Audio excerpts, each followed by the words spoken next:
A paz do Senhor Jesus, estamos iniciando mais um Instantes Finais e eu quero agradecer mais uma vez por sua audiência, a você que é um telespectador assíduo dos Instantes Finais, a você que é aluno dessa aula de escatologia no seu lar, a você que nos acompanha, não só os Instantes Finais, mas toda a programação da Rede Brasil pela TV ou pela internet. Que Deus te abençoe, que as bênçãos de Deus continuem sendo derramadas sobre a sua vida, sobre a sua família. Seja muito bem-vindo ao nosso programa. Eu gostaria de lembrar aos nossos queridos telespectadores que os programas sobre os eventos escatológicos, sobre o livro do Apocalipse e também sobre Daniel estão sendo postados lá no YouTube.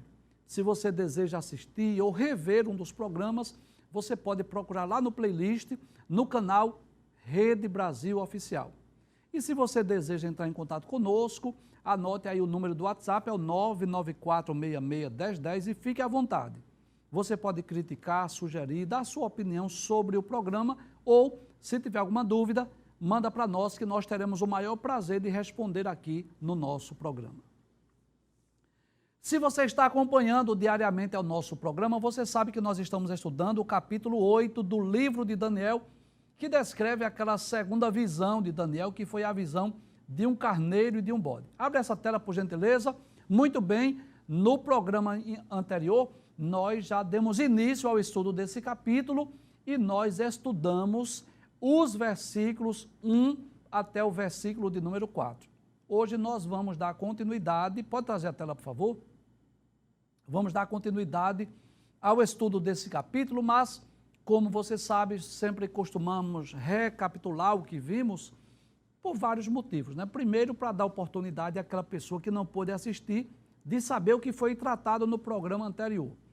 Alguns dos nossos telespectadores, às vezes, trabalham dia sim, dia não, e não tem oportunidade de assistir todos os dias.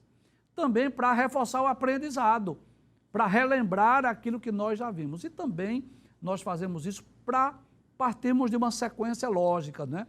Então, a gente recapitula e dá continuidade ao estudo do capítulo 8.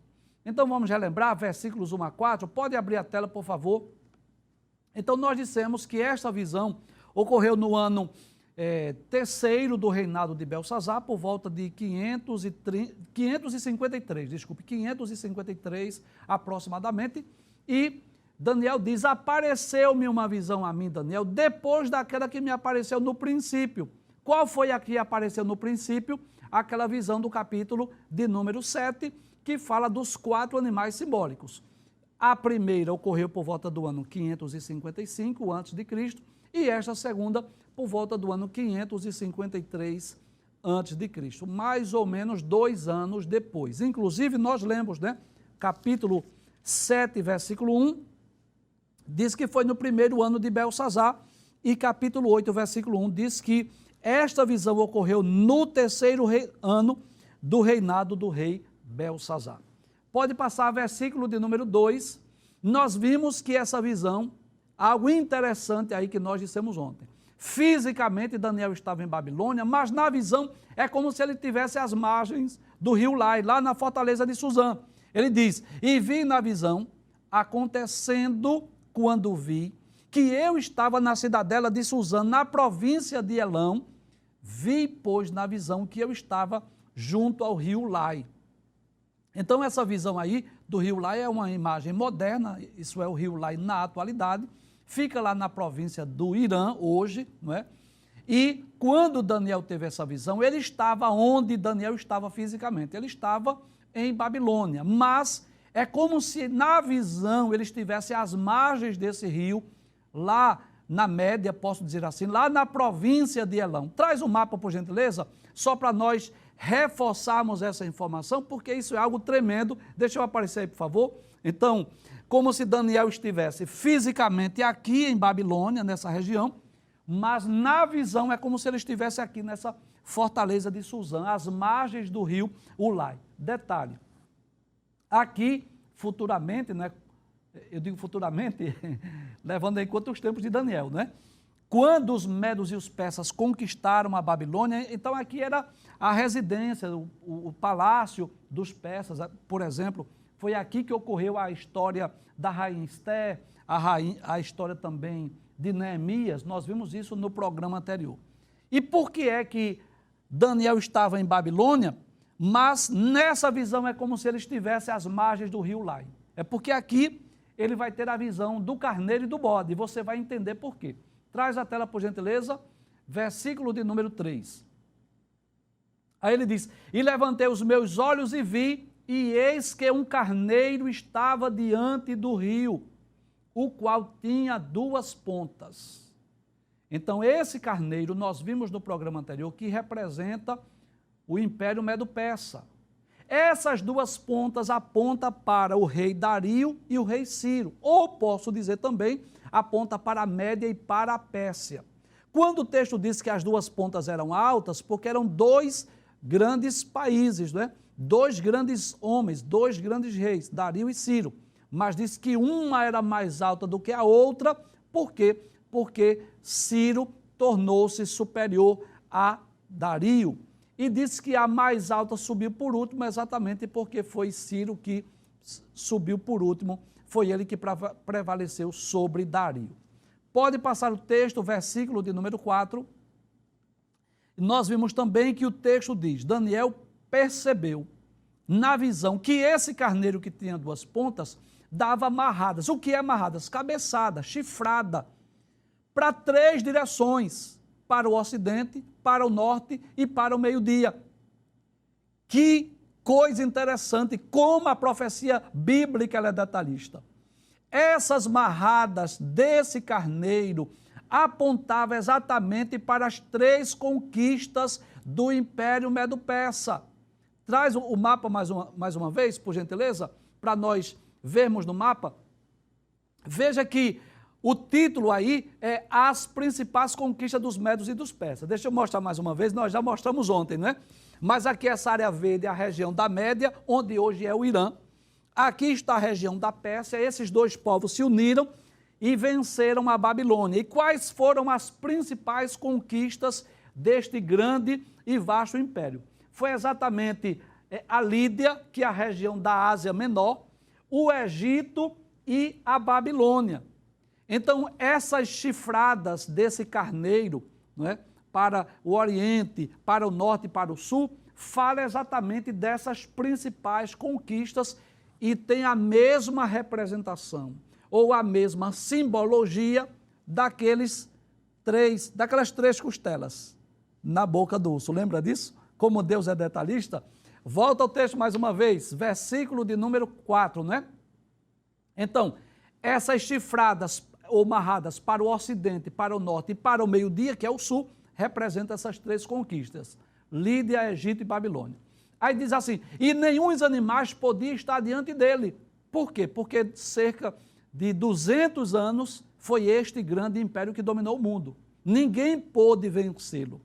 Aí diz, nem havia quem pudesse livrar-se da sua mão. Ele fazia conforme a sua vontade e se engrandecia. Traz a tela. Então, nós vamos perceber que até o versículo de número 4, a atenção de Daniel está voltada para o carneiro. Né? Que coisa interessante. Os detalhes da profecia bíblica. Então, Daniel estava tendo aquela visão, vê o carneiro com 2 pontas, traz o detalhe que uma ponta era maior do que a outra, e depois nós vamos perceber que ele agora, a partir do versículo de número 5, a atenção de Daniel vai voltar-se para outro animal. E eu vou fazer hoje o que eu fiz no programa anterior, porque você vai perceber que a partir do versículo 5, a atenção de Daniel volta-se para o bode, que é um unicórnio, que só tem um chifre entre os olhos. E aí o que eu vou fazer? Eu vou trazer uma tela que eu já mostrei a vocês ontem, inclusive nestes programas do capítulo 7, capítulo 8, que é esta parte mais profética. Se você perceber isso, nós estamos trazendo bem mais imagens, com mapas, com figuras, com ilustrações, exatamente para que você tenha uma compreensão melhor dessa profecia. Então, e para perceber também a riqueza de detalhes das profecias. Então, eu vou pedir para a equipe colocar aí na tela a imagem que tem parte da estátua, tem isso. Abre essa tela, por gentileza, só para a gente reforçar o que nós já dissemos ontem. Então, aí está, vamos dizer assim, a semelhança das profecias ou a relação das profecias nos 3 capítulos. No capítulo 2, o Império Medo-Persa é representado pelo peito e os braços de prata. No capítulo de número 7, o Império Medo-Persa é representado por um urso que tem 3 costelas entre os dentes. E no capítulo 8, o Império Medo-Persa é representado pelo carneiro com 2 pontas. Deixa eu aparecer aí nessa tela, por favor. Então, observe aqui que nessa direção aqui, essas 3 representações aqui falam do mesmo império. Que império é? Medo-Persa, lê a descrição acima. Os impérios Medo-Persa e grego, ok? Então, o Império Medo-Persa, capítulo 2, é o peito e os braços de prata. 2 braços porque fala dos medos e dos persas. No capítulo 7, na visão daqueles 4 animais simbólicos, é representado pelo urso. É um animal só, mas o texto diz que levantava de um dos seus lados. E nós já explicamos, porque os persas prevaleceram sobre os medos. E aqui, no capítulo 8, é representado por esse carneiro com 2 chifres, e um chifre representa a Média e o outro a Pérsia, ou um chifre representa Ciro e o outro Dario. A partir do versículo 5, a visão vai voltar-se para outro animal. Surge agora outro animal, que é o bode. Este animal aqui representa a Grécia. Nós vamos perceber isso. Eu estou antecipando essas informações no intuito de lhe ajudar. E eu espero que eu esteja alcançando esse objetivo. Saiba disso, que o meu objetivo é que você entenda, né? Então, observe, deixa eu só recapitular o que já vimos. No sonho do rei Nabucodonosor, capítulo de número 2 de Daniel, o império grego representado pelo ventre e as coxas de cobre.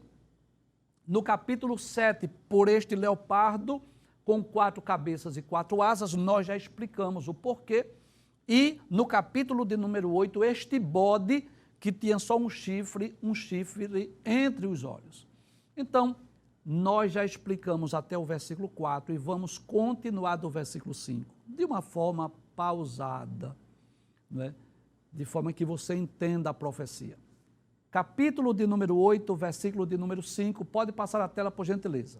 Aí diz: e estando eu considerando, eis que um bode vinha do ocidente sobre toda a terra, mas sem tocar no chão. Então, que coisa interessante. Daniel agora, né, naquela visão, traz a tela, por favor, estava lá às margens do rio Lai, lá na fortaleza de Suzã, lá em Elão.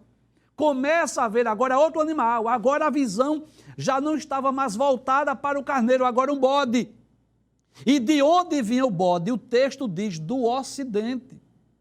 É interessante essa informação. Esse bode, sem dúvida, representa o reino da Grécia. Isso está muito claro no texto. Capítulo 8, versículo 21 diz isso.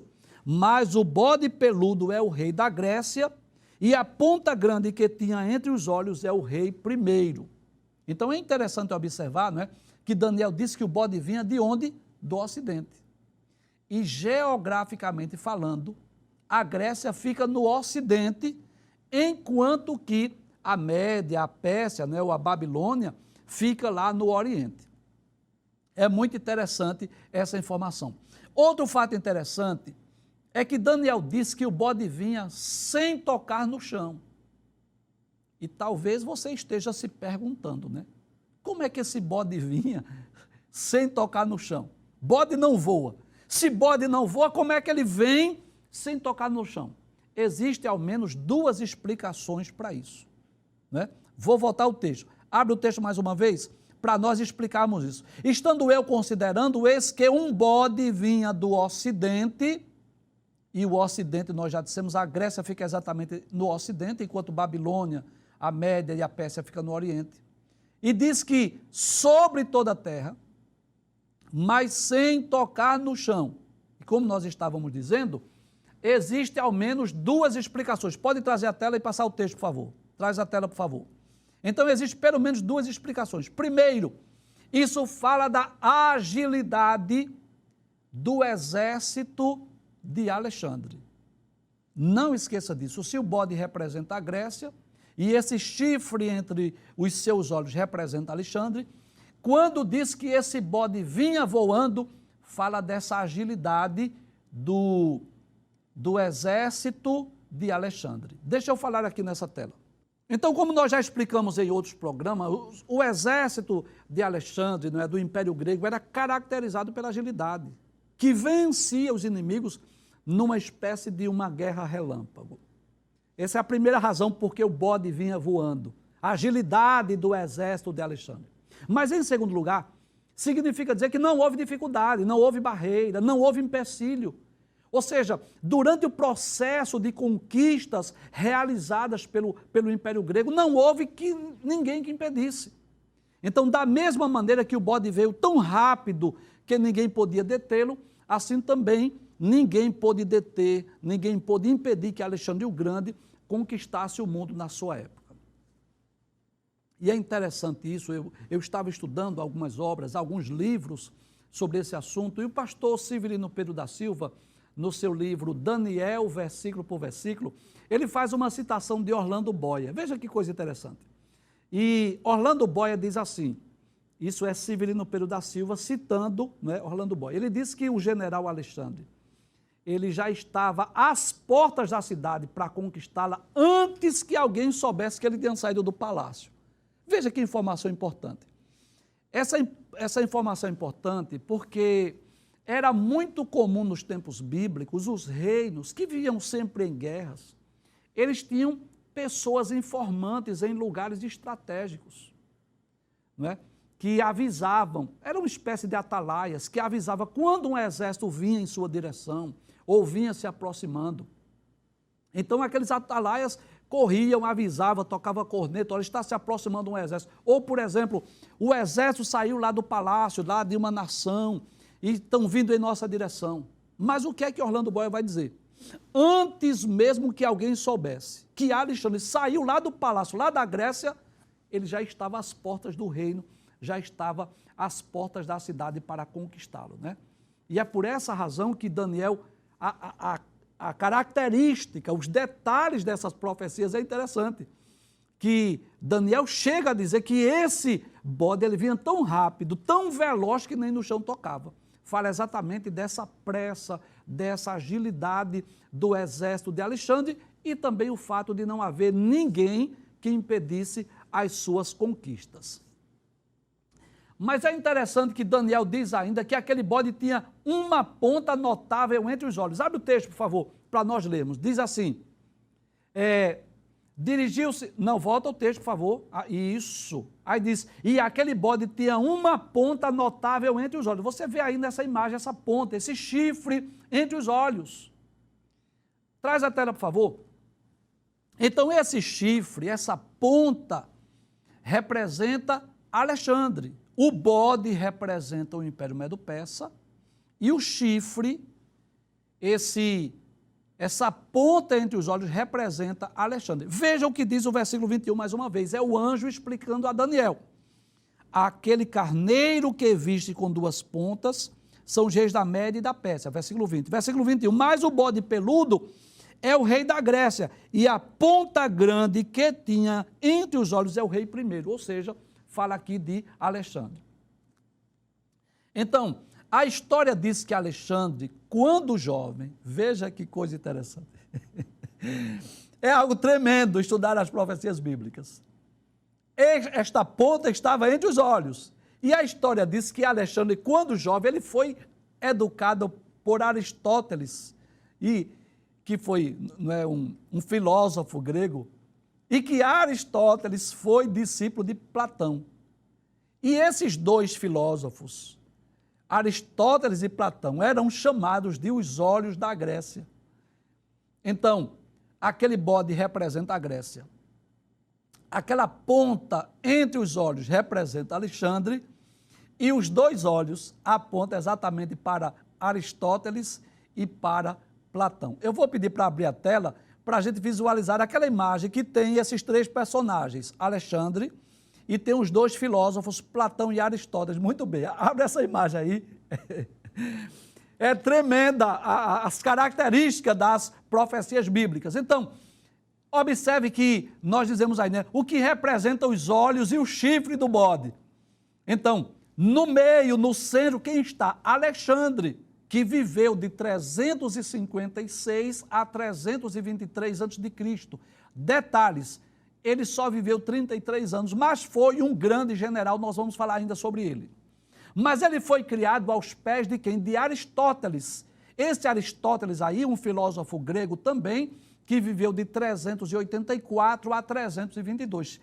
Por coincidência, Aristóteles morreu um ano depois de Alexandre. Alexandre morreu em 323 e Aristóteles morreu um ano depois, em 322. Está em contagem regressiva, claro, porque é antes de Cristo. E Aristóteles já foi discípulo de Platão. Então, Platão viveu antes dos dois, não é? Platão viveu de 428 até 348 a.C.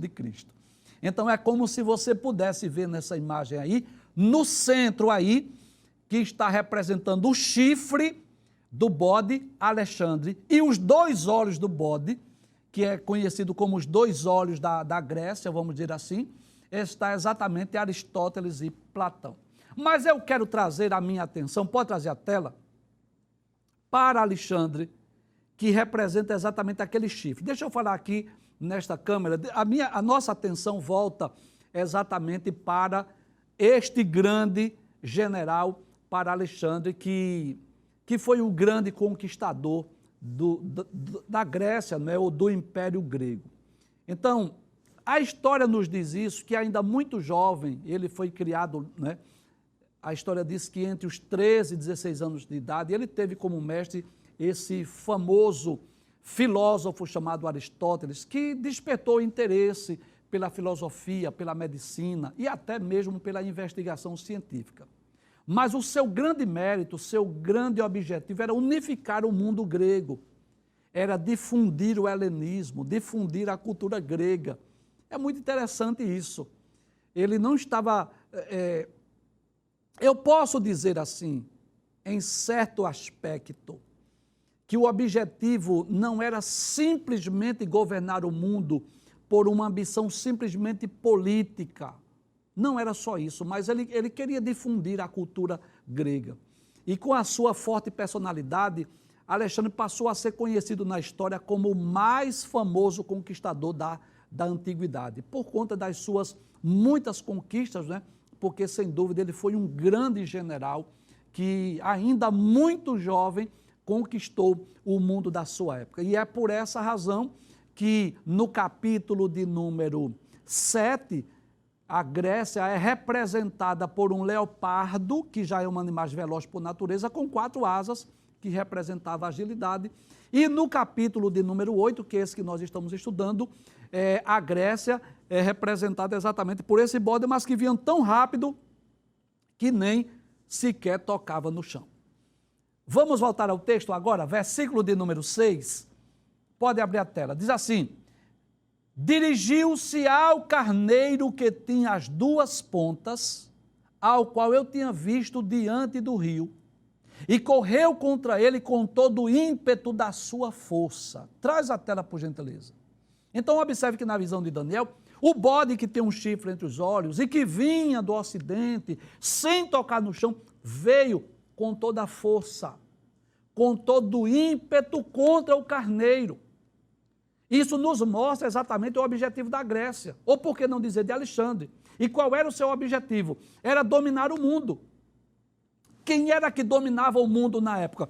Não era o Império Medo-Persa? Então, quando diz que o carneiro vinha, o bode, desculpe, com todo o ímpeto, então é como se ele viesse com toda a fúria, com toda a velocidade. E ele dirigiu-se exatamente para o carneiro, exatamente porque, para que Alexandre conquistasse o mundo, necessariamente era preciso que ele conquistasse os medos e os persas. E o que é que a profecia diz? O que foi que aconteceu quando esse bode atingiu o carneiro? Passa o texto, versículo de número 7.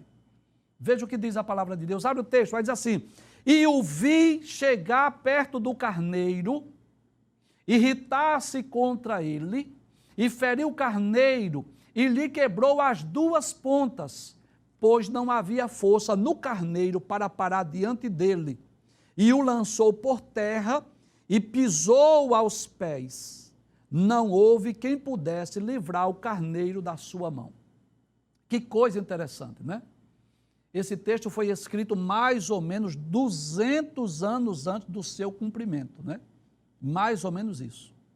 Mas a história prova isso, que essa profecia teve o seu cumprimento na íntegra. A história mostra isso, que Alexandre reuniu todo o seu exército e, com a coragem que ele era peculiar, partiu em direção para conquistar a Pérsia. E é por essa razão que a profecia diz que o bode partiu contra o carneiro, não é? no ímpeto da sua força. Então esse texto, capítulo 8, versículo 7, que mostra esse bode partindo com direção, irritando-se, ferindo o carneiro, quebrando as suas pontas, fala da conquista de Alexandre, ou da Grécia, quando conquistou o Império Medo-Persa. E eu gostaria de aproveitar para explicar algo aqui que eu considero de suma importância. Eu não sei se você lembra disso, mas quando houve o ataque terrorista, lá de 11 de setembro de 2001, o ataque terrorista às duas torres gêmeas, muitas pessoas começaram a ligar essa profecia, de forma mais específica. A profecia de Daniel capítulo 8, versículo 7, com a queda das duas torres gêmeas, lá do World Trade Center. Não sei se você lembra. Então é bom lembrar isso. Capítulo 8, versículo 7, não diz respeito, não está relacionado ao ataque terrorista de 11 de setembro. Porque o carneiro tinha duas pontas, mas eu já expliquei aqui. As duas pontas significavam os medos e os persas, ou Ciro e Dario. Não tem nada a ver com as duas torres gêmeas. Não é? Quando diz que uma ponta era mais alta do que a outra, é porque Ciro prevaleceu sobre Dario, mas não estava relacionada com o ataque terrorista lá de 11 de setembro. Então, nós vamos perceber isso, que o Império Medo-Persa, né, surgiu, vamos dizer assim, mais ou menos 331 a.C. O Império Grego, desculpe, mais ou menos 331 a.C. E o ataque terrorista ocorreu em 2001, ou seja, há uma diferença de tempo aí de 2.332 anos.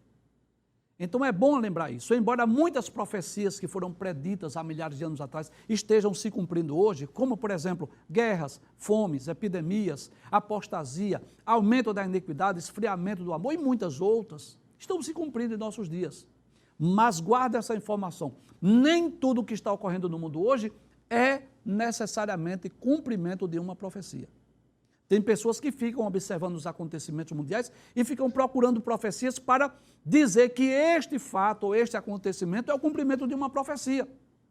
Mas, torno a dizer mais uma vez, muitas profecias estão se cumprindo em nossos dias, mas nem tudo que está se cumprindo é necessariamente o cumprimento de uma profecia, como este capítulo 8, versículo 7, não está relacionado aí com o ataque terrorista de 11 de setembro.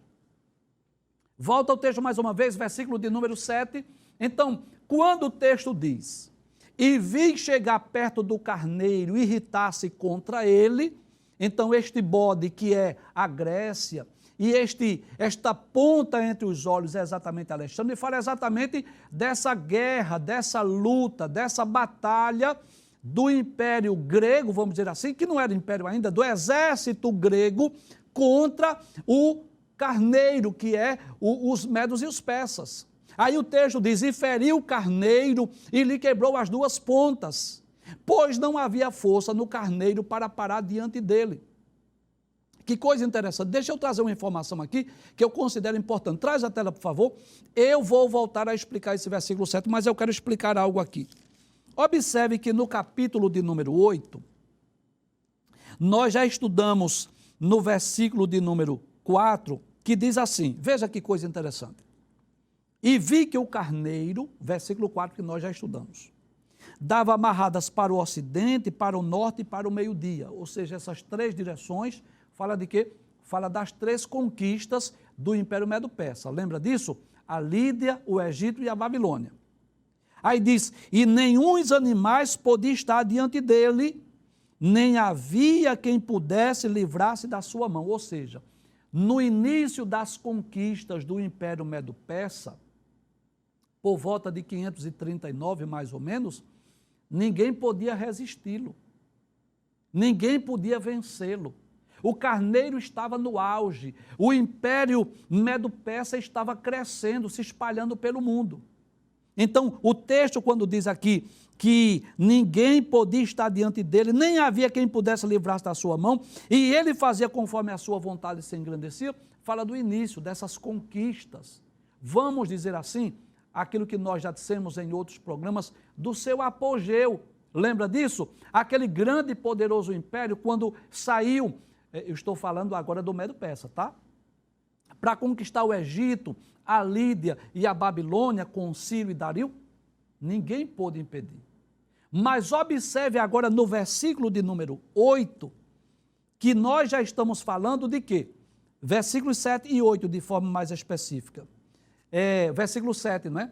Nós vamos perceber que agora é como se aquele carneiro estivesse perdendo as forças. Agora surge um animal mais forte, mais poderoso, que era exatamente o bode peludo que representa a Grécia, com um chifre só. Que coisa interessante. O carneiro tinha 2 chifres, o bode só tinha um só que o bode era mais forte do que o carneiro. Então agora o carneiro é como se já estivesse perdendo a sua força, porque agora quem estava no seu período do apogeu, quem era? Agora era o Império Grego, agora era Alexandre. Isso, claro, mais ou menos 200 anos depois. Então há uma diferença de 200 anos entre o surgimento do Império Medo-Persa e o surgimento do Império Grego. Volta mais uma vez o versículo 7. Aí diz, e feriu o carneiro e lhe quebrou as 2 pontas, pois não havia força no carneiro para parar diante dele. Diz, e o lançou por terra e o pisou aos pés. O que significa isso, professor? A conquista do exército de Alexandre ou do exército grego contra os persas. Não houve quem pudesse livrar o carneiro da sua mão. Ou seja, não houve nação, traz a tela, não houve exército, não houve ninguém que pudesse ajudar o Império Persa, porque chegou a vez agora do auge, do apogeu do Império Grego. Passa o texto mais uma vez, versículo de número 8, veja o que diz. Aí diz, e o bode se engrandeceu em grande maneira. Então esse texto fala exatamente da grandeza e da divisão do Império Grego. Então você vai perceber agora, a partir do versículo 8, que nós vamos perceber agora, veja na imagem, que esse animal aí já tem 4 pontas, já não tem uma ponta grande, já são 4. Então, quando o texto diz que o bode se engrandeceu sobremaneira, isto ocorreu exatamente com o Império Grego, durante o reinado de Alexandre. Nós já falamos aqui, Alexandre foi um guerreiro exímio, em menos de uma década criou o maior de todos os impérios que o mundo já tinha conhecido. Inclusive os historiadores dizem isso. Não há outro exemplo em tempos antigos de movimentos tão rápidos e tão vitoriosos de um exército grande e poderoso como o exército grego. Este império era o maior e mais rico que já tinha existido até aquela época. Existiam várias razões para esses grandes êxitos militares, né? Um deles era que Alexandre era um general extraordinário, de uma extraordinária habilidade, de uma sagacidade, talvez o melhor general de todos os tempos. A história diz que ele nunca perdeu nenhuma batalha. E a expansão do seu território, que proporcionou uma das maiores da história, a maior expansão territorial em um período curto de tempo. Além disso, ele era um homem de muita coragem. Então, por isso que o texto diz, volte, né? Que o bode se engrandeceu, abre o texto, por favor, em grande maneira. Não é? Fala da expansão, do crescimento do Império Grego. Mas veja que coisa interessante. O texto diz, mas estando na sua maior força, aquela grande ponta foi quebrada. E você sabe que essa ponta representa exatamente Alexandre. E subiram no seu lugar 4 também notáveis para os 4 ventos do céu. Então observe aí que esse bode agora já aparece com 4 pontas menores. O texto diz, traz a tela por favor, que na sua maior força o chifre do bode foi quebrado. Isso fala da morte de Alexandre, que morreu muito jovem ainda, com apenas 33 anos de idade. E Daniel diz que no lugar daquele chifre subiu 4 pontas ou 4 chifres. E profeticamente falando, isso aponta para a divisão do reino de Alexandre.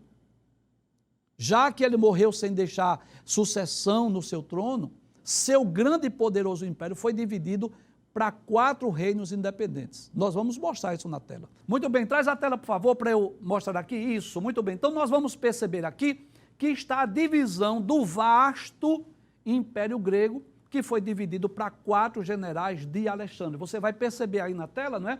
Então Cassandro ficou responsável aqui pela Grécia, Cassandro era um dos generais. Então Lisímaco ficou responsável aqui, liderando, dominando essa região da Ásia Menor. Nós vamos observar que Ptolomeu ficou responsável aqui pelo Egito e Lisímaco, é isso? Deixa eu ver aqui, Seleuco ficou responsável, dominando essa região da Pérsia. Então, aquele grande e vasto império foi dividido agora para 4 generais. Volta ao texto mais uma vez, versículo de número 8, para nós concluirmos. É por isso que a profecia diz, né, que o bode se engrandeceu em grande maneira, mas estando na sua maior força, aquela ponta foi quebrada. Que ponta foi essa? Exatamente o fim de Alexandre, Alexandre que havia de morrer. E subiram no seu lugar 4 também notáveis para os 4 ventos do céu, que aponta exatamente para a divisão deste grande e vasto império para 4 de seus generais. Traz a tela, por gentileza. Não vai ser possível hoje nós trazermos detalhes sobre os versículos 9, 10 e 11, que traz exatamente como ficou a divisão por esses generais. Inclusive, a profecia vai falar sobre Antíoco Epifânio, que procedeu de um desses 4 generais, e vai também falar sobre o anticristo, que é algo futuro, que é algo que o governo que vai surgir ainda no futuro. Mas nós veremos isso no próximo programa.